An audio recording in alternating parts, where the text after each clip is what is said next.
그런 거 있죠.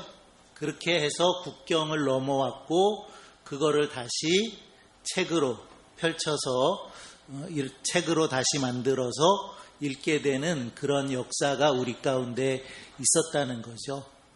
참 놀라운 일 아닙니까? 지금 생각해 보면 물론 지금도 성경이 들어갈 수 없는 나라들이 있죠. 당장에 북한에는 성경이 들어갈 수 없지만 그런 시대가 우리에게 있었다는 것을 보면 오늘 우리가 아주 자유롭게 뿐만 아니라 성경 너무 많죠. 집에 너무 많이 가지고 계신데 그런 시절이 있었다는 사실을 생각한다면 우리가 오늘 성경책을 얼마나 소중히 여겨야 되고 또 얼마나 귀하게 감사하면서 읽어야 할 책이 아닌가 그런 생각을 해보게 됩니다. 조금만 성경에 대한 말씀을 드려보면 아까 제가 성경이 매뉴얼이다, 사용설명서다라는 말씀을 드렸지만 사실 성경은 하나님의 말씀이죠.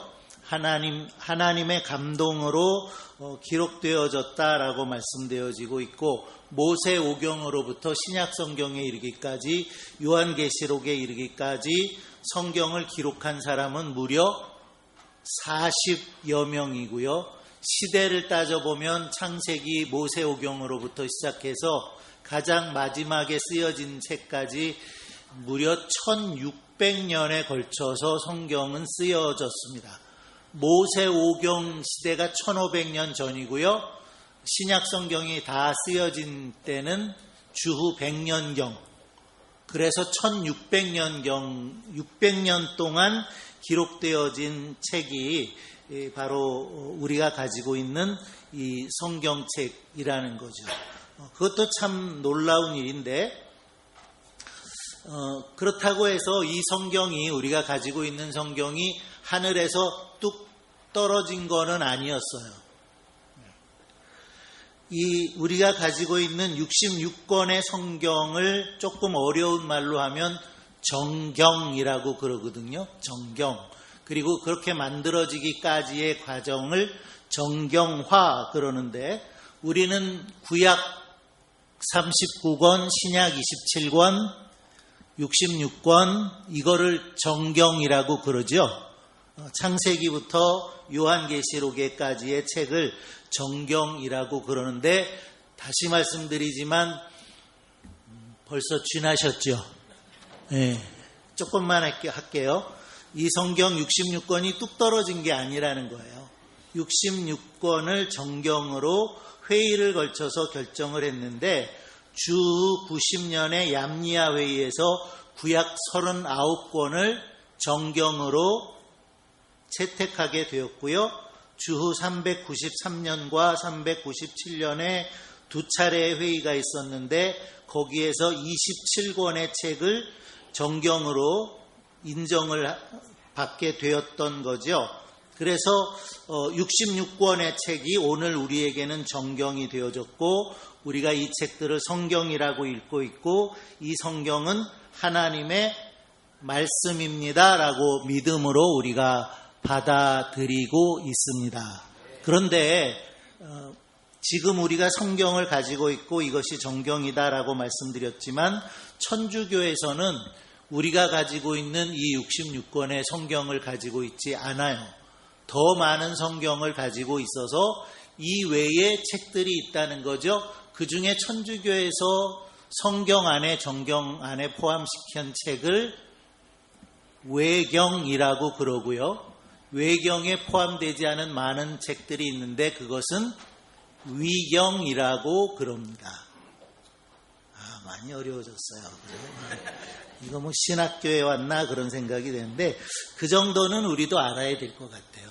정경으로서 우리는 66권의 성경을 보고 있고 그 외에 외경인데 외경이라는 것이 있는데 이 외경은 성경 안에 포함되지는 않았지만 성경이라고 할 수 있을 만큼의 어떤 신앙적인 유익이 되는 그런 책들을 외경이라고 그러는 거고요. 위경은 아주 아닌 거, 전혀 하나님의 말씀과는 다른 어떤 기록들을 하고 있는 것을 위경이라고 한다는 거죠.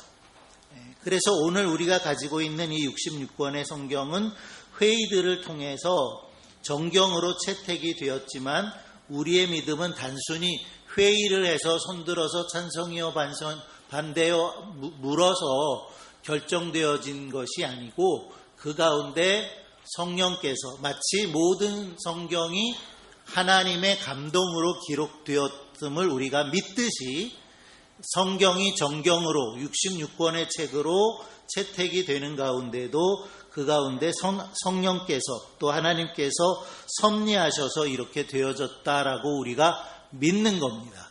그렇기 때문에 이 모든 성경을 하나님의 말씀이라고 우리가 믿고 있는 것이고요. 그리고 성경은 하나님의 말씀입니다. 믿으세요. 아멘 해서 믿어지는 것이 아니라 성경 자체가 하나님의 말씀이라고 하는 증거를 가지고 있어요. 예를 들면 디모데후서 3장 16절 지금 몇 번 말씀드렸는데 모든 성경은 하나님의 감동으로 된 것으로 라고 하셔서 하나님에 의해서 쓰여졌다. 성령의 감동에 의해서 쓰여졌다라고 말씀하고 있고요. 베드로후서 1장 21절 같은 경우 오직 성령의 감동하심을 입은 사람들이 하나님께 받아 말한 것임이니라 라고 말씀을 하셔서 성경에 기록된 하나님의 말씀은 성령의 감동, 오직 성령의 감동하심을 입은 사람들이 하나님께로부터 받은 말씀이라고 기록이 되어지고 있다는 거죠. 자, 그렇다면 하나님은 왜 우리에게 성경을 주셨을까요? 쥐도 나셨겠다. 자꾸 질문은 해대고 있고요. 제가 간단하게 말씀을 드릴게요. 하나님은 왜 우리에게 성경을 주셨을까? 많은 이유를 생각해 볼 수 있지만 세 가지 이유만 설명을 드릴게요. 첫째는 하나님이 누구신가 우리에게 알려주시려고 성경을 기록하게 하셨습니다.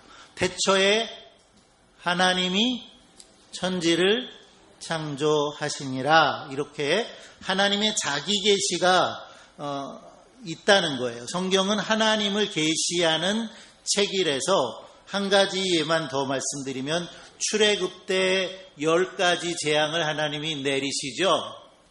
왜 그러셨을까요? 단번에 10번째 재앙, 장남 죽이는 재앙 내려버리셨으면 바로 나가지 않았을까요? 그런데 하나님은 한 번, 두 번, 세 번, 9번까지 갔죠. 왜 그렇게 하셨어요? 하나님, 여호와 하나님이 누구신지 어떤 능력을 가지고 계시는지 그거 계시해 주시려고 알게 해 주시려고 성경이 기록되었다라는 것이고요. 두 번째 이유는 그렇게 하나님이 창조주이시라면 사람은 누구인지 사람은 어떤 존재인지 사람은 어떻게 살아가라고 창조했는지 하는 것에 대한 것을 알게 하시려고 성경을 기록해 하셨다라는 것이고요. 마지막으로 말씀드리자면 오늘 읽어주신 말씀 가운데 요한복음 20장 31절에 이렇게 말씀되고 있습니다. 오직 이것을 기록함은 너희로 예수께서 하나님의 아들 그리스도이심을 믿게 하려 하며 또 너희로 믿고 그 이름을 힘입어 생명을 얻게 하려 함이니라 라고 말씀하셨어요. 그래서 하나님이 이것을 기록함은 목적을 말씀하고 있죠. 왜 기록했냐? 물론 1차적으로는 요한복음이지만 성경 전체를 기록함은 너희로 예수께서 하나님의 아들 그리스도이심을 믿게 하려 하며 너희로 믿고 그 이름을 힘입어 생명을 얻게 하려 함이라 라고 말씀을 하셔서 하나님이 성경 하나님의 말씀을 우리에게 주신 까닭은 우리가 이 책을 읽고 예수 그리스도를 믿고 또 그 이름을 힘입어서 생명, 영생 얻게 하려는 목적으로 성경을 기록하셨다라는 겁니다. 그래서 하나님의 말씀으로 우리는 영생을 얻습니다. 믿음은 들으면서 난다라고 하는 것처럼 성경 하나님의 말씀을 읽음으로 우리의 믿음은 성장합니다. 하나님의 말씀은 성령의 검이라고 말씀하셔서 하나님의 말씀으로 우리는 세상을 이깁니다. 그런 목적으로 하나님은 우리에게 하나님의 말씀인 성경을 주셨다고 믿습니다. 이제 말씀 마칩니다. 이렇게 귀한 하나님의 말씀, 아직도 성경이 없는 지역이 있습니다. 여러 해 전에 제가 캄보디아에 선교여행을 갈 때에 일행들이 캄보디아어로 번역된 성경을 다 이렇게 나누어서 가지고 갔습니다. 물론 들어갈 수 없어서가 아니라 여러 번을 가져가다 보니까 나누어서 이렇게 캄보디아어로 된 성경책을 가지고 갔는데, 물론 없어서도 가지고 간 거죠. 없어서도 그렇게 성경책을 가져갔던 기억이 나는데요. 아직 여러 나라 여러 민족에게 있어서 그 나라 말에 성경이 없는 경우가 많습니다. 아마 이따가 장로님께서 더 잘 말씀해 주실 수 있으리라고 믿는데요.